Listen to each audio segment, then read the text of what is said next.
எல்லாருக்கும் வணக்கம். வெயில் காலம் தொடங்கியாச்சு. நம்ம மோர் மிளகா போட ஆரம்பிச்சிடலாம்.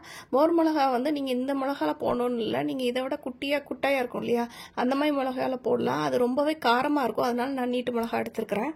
உங்களுக்கு வேணும்னா நீங்கள் அந்த மிளகால கூட நீங்கள் போட்டுக்கலாம். மிளகாவை நல்லா கழுவிட்டு இந்த மாதிரி தண்ணி உணர வரைக்கும் நீங்கள் வந்து ஒரு துணியில் போட்டு சும்மா கொஞ்ச நேரம் உணர போட்டுருங்க. உணர போட்டுட்டு இந்த மாதிரி கத்தியை வச்சு நல்லா ஸ்லிட்டு போட்டுக்கோங்க. ரெண்டாக கீறிடாதீங்க. சீடெல்லாம் வெளியே போயிடுச்சுன்னா டேஸ்ட் நல்லா இருக்காது. அதனால அங்கங்கே நீங்கள் குத்தி விட்டீங்க அப்படின்னா அந்த மோர் நிறைய இறங்கணும். அதுக்காண்டி தான் நம்ம இந்த மாதிரி குத்தி விடுறோம்.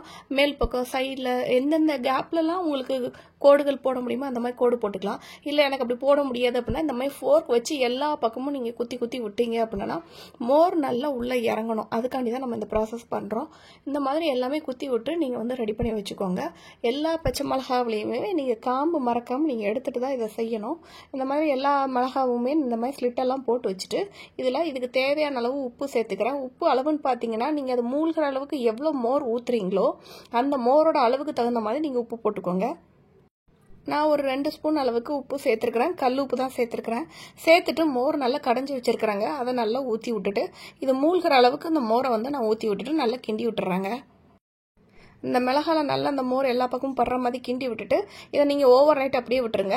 மூடி வைக்கக்கூடாது. இந்த மாதிரி பாதி திறந்து பாதி மூடி இந்த மாதிரி வைக்கலாம். இல்லை நீங்கள் எனக்கு கரப்பாம்பூச்சி வந்துடும் அந்த மாதிரிலாம் நீங்கள் நினச்சிங்கன்னா ஏதாவது ஒரு நெட்டு கிளாத்து இந்த மாதிரி மெஷ் பேக் ஏதாவது ஒன்று நீங்கள் அந்த மாதிரி காற்று போகிற அளவுக்கு வச்சுக்கலாம். இல்லைன்னா கூட நீங்கள் காட்டன் கிளாத் வச்சு சுற்றி கட்டி விடுவாங்க இல்லையா ஊறுகாய்க்கலாம், அந்த மாதிரி கூட நீங்கள் கட்டி வச்சுக்கலாம். அப்படி கட்டி வச்சுருங்க. நைட்டு ஃபுல்லாக அது ஓவர் நைட்டு ஃபுல்லாக அதில் வந்து சோக் ஆகட்டும். மறுநாள் காலையில் நீங்கள் அந்த மிளகா மட்டும் நீங்கள் தனியாக எடுத்து ஒரு தட்டில் போட்டு நீங்கள் நல்லா வெயிலில் காய வச்சுருங்க. காய வச்சுட்டு அன்னைக்கு ஈவினிங் அந்த மிளகாவை மறுபடியும் நம்ம ஏற்கனவே வச்சிருக்கிற அதே மோர் கரைசலில் உள்ளே போட்டு அன்னைக்கு நைட்டு மறுபடியும் மோர் கரைசலில் வந்து நம்ம ஃபுல்லாக சோக் பண்ணி வைக்க போகிறோம்.